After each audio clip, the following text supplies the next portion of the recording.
Welcome to the What's Happening Birmingham video podcast.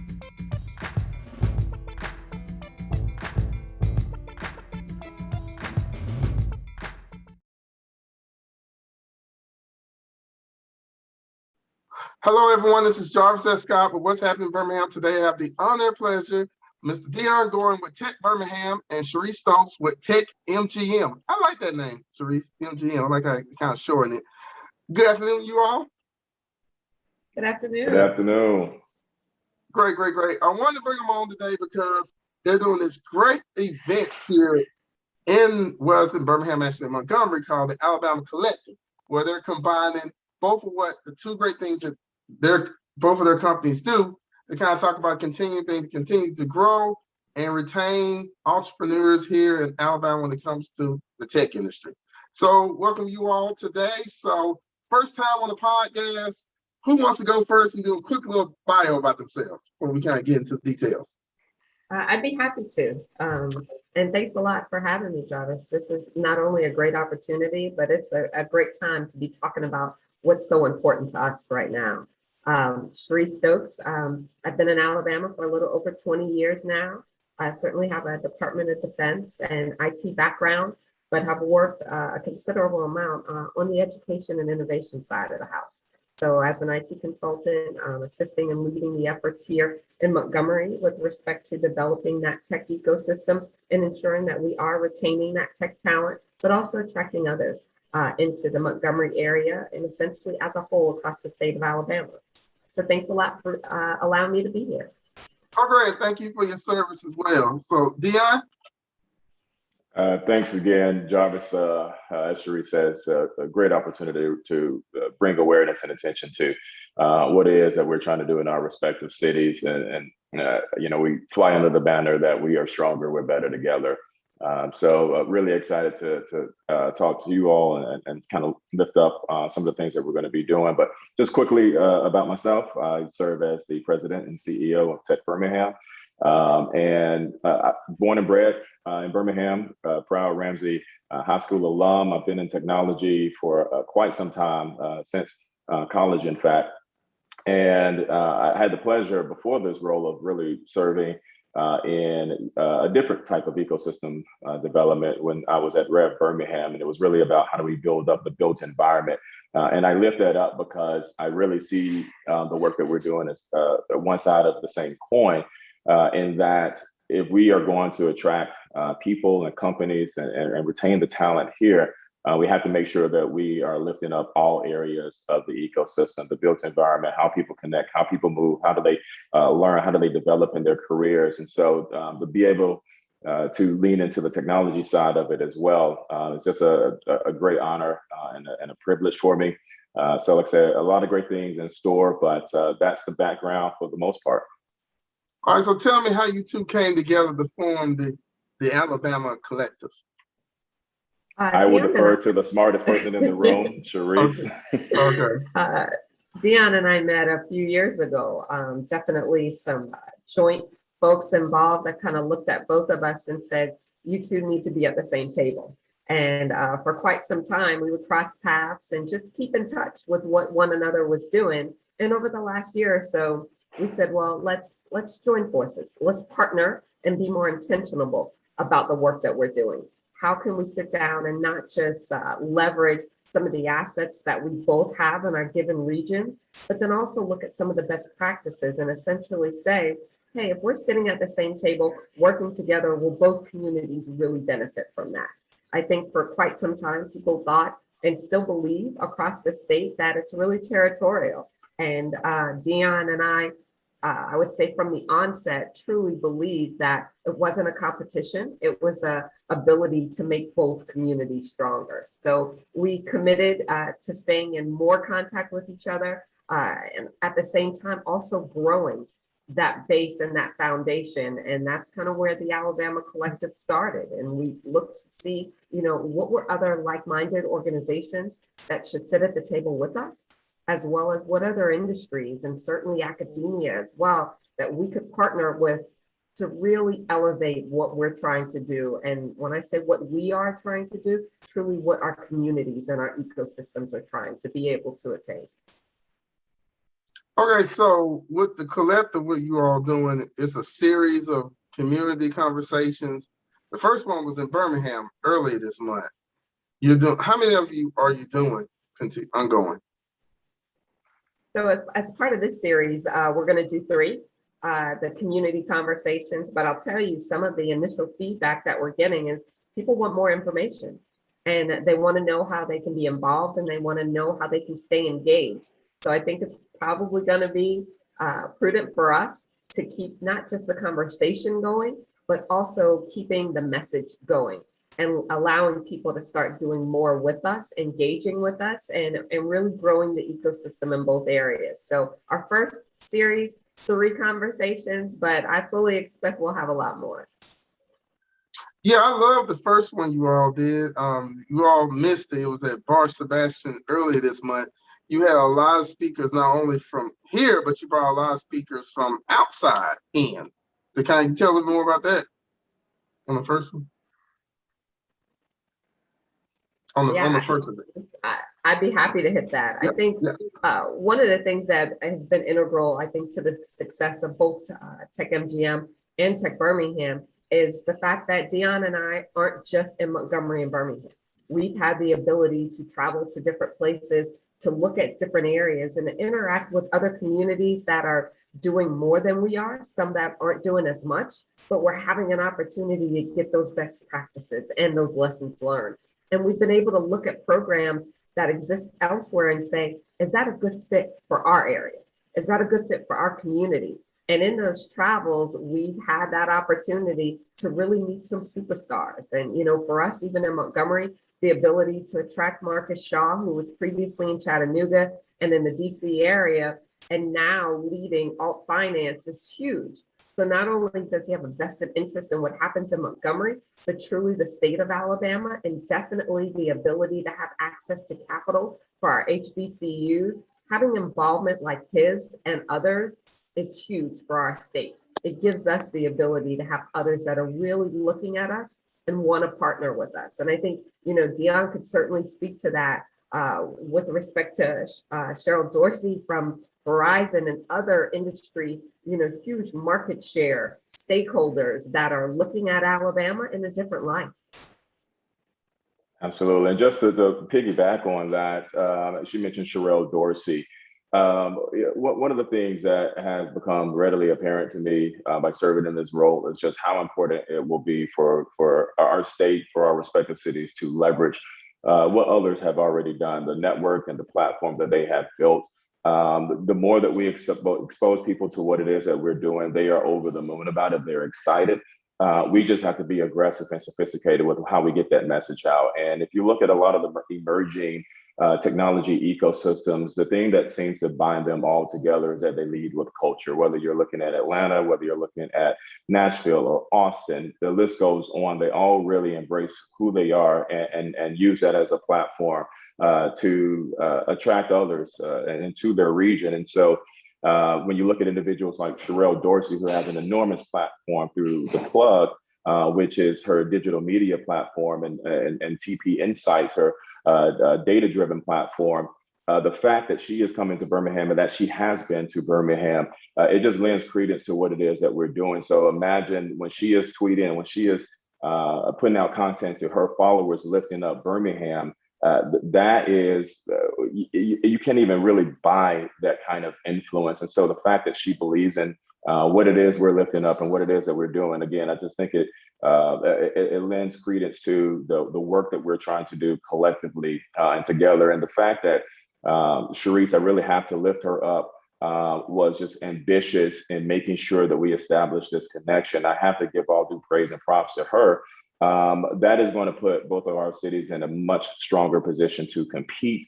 If you look at a lot of the regions, for instance, Austin and San Antonio, you're starting to see cities talk to one another now that are in close proximity to figure out how can we be better together. And so for Sharice to be at the forefront of that train of thought, again, I cannot be more excited and honored to embark on this opportunity with her. Okay, so the next event's coming up this Friday, October 29th at Roots of Revelry, if I pronounced it right. Who are some of the speakers you all got this at this one. Yeah, so Dion gets to kick things off, but Sherelle Dorsey, and really talk about not just what she's been doing, how she's been really changing the conversation that's happening, and that's a national conversation that affects how we do things in Alabama. But at the same respect, we also have an opportunity to have a fireside chat with Representative Jeremy Gray. He and I both sit on the Alabama Innovation Commission, and just this month, we are providing a report and recommendations to the governor with respect to how we proceed as a state on technology and entrepreneurship and innovation. He was very integral in a lot of the legislation that was recently passed. So we get to discuss that.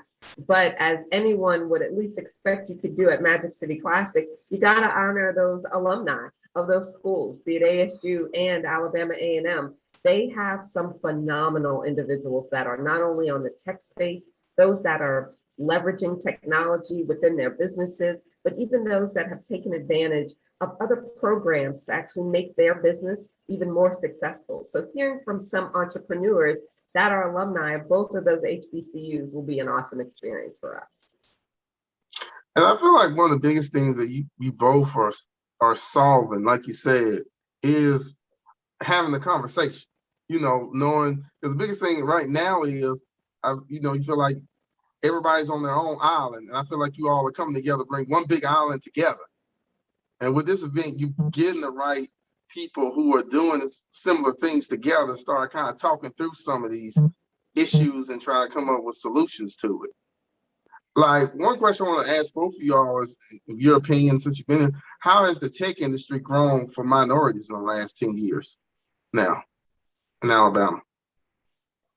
Absolutely. Well, just briefly to that, we've seen a lot of interest and attention being paid to the underrepresented, or as I like to call it, the underestimated communities. And we see individuals like Ashley Ammons and her mother, Sherelle Dorsey, with Mixed Tros, coming from Nashville, which a lot of folks would probably elevate above our respective cities in terms of the progress that they've made in the tech ecosystem. But clearly, Ashley and Carrie saw something in Birmingham that made this an easy yes for them.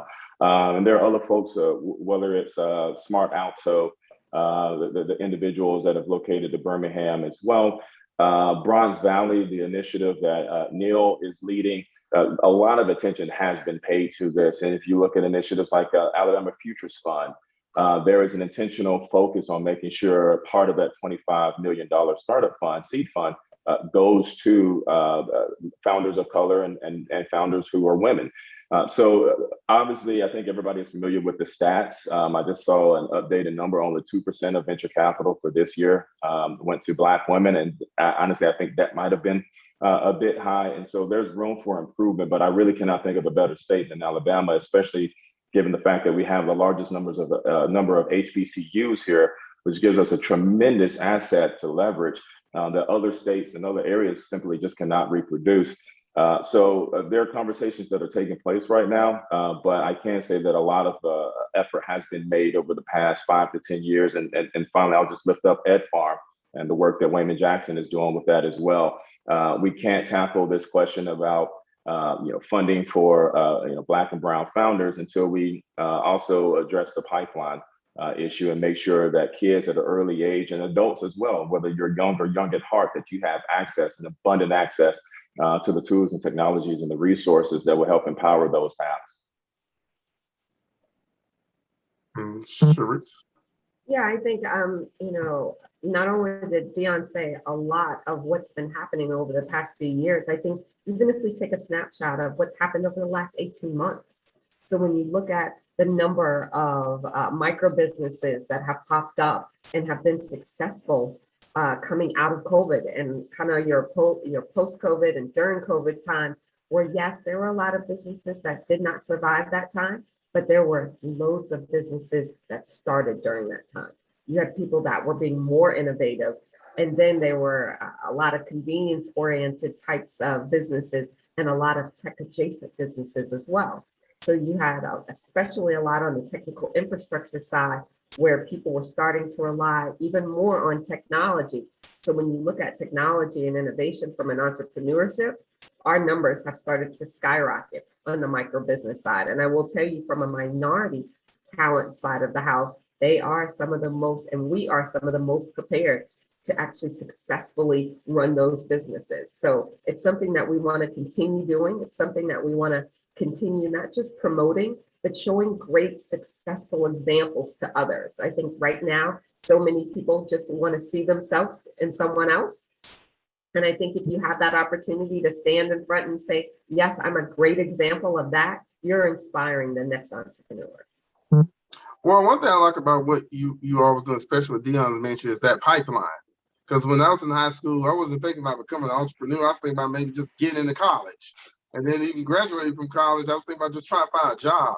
So I'm glad that you're doing these type of programs that's getting the young people, man, I think I sound kind of old now, the young people energized instead of just thinking like, no, it's fine if you want to go get a job, start a career, but if you want to actually get into tech and be the next Mark Zuckerberg or next, whoever the rest of the tech founders, you can do that.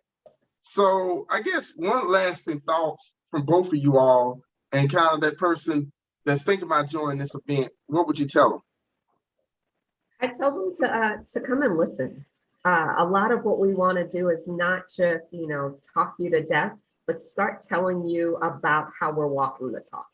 So it's one thing to just tell you about some of the things that are happening. It's something else for you to start to get engaged in those opportunities and then become exposed to part of our environment that we're essentially saying is an environment that we created for you.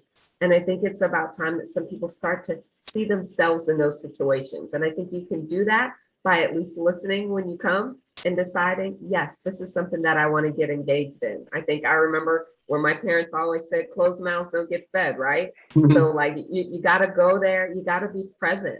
And I think the more that people start to have an understanding for what the opportunities are, how they're existing in Montgomery and in Birmingham, I think we will grow this ecosystem immensely. I could not agree more. I echo that. And I'll just emphasize what Cherise said at the end. This is an opportunity to learn not just about Birmingham, not just about Montgomery, but really what it is that we are doing collectively. This is something that has to be emphasized if we are going to be at the forefront of this fourth industrial revolution. I think one of the benefits that we have is that we are middle-sized cities, which has a lot of advantages in that you're only 2 degrees separated from somebody that you need to know or something that you need to be involved in. And to be able to have both cities at the table, if you will, to provide that access and that proximity, that is something that I don't want people to take lightly. If we're really going to move forward as a region, we have to lean into that and recognize that we are definitely stronger together. So last question, Dion, or you can take, where do they go if they want to get more information about the Alabama Collective? Absolutely. Well, we have information on our website, of course, at birmingham.com. And I believe, Cherise, keep me honest, it is thealabamacollective.com. Yeah. There we go. All right. Well, thank you both for coming on today. You all definitely check out this event. I know it's Magic City Classic Week, but this is truly an event that you can go to that it will be networking. Let me say networking. We're going to have a little party, but, you get the networking done. So thank you both for coming on today. Please check out what'shappeningbirmingham.com for more videos. And don't forget to subscribe to my YouTube channel. Thank y'all again. And have a great day and a great Magic City Classic Week, everybody. Endure and have fun. Bye-bye.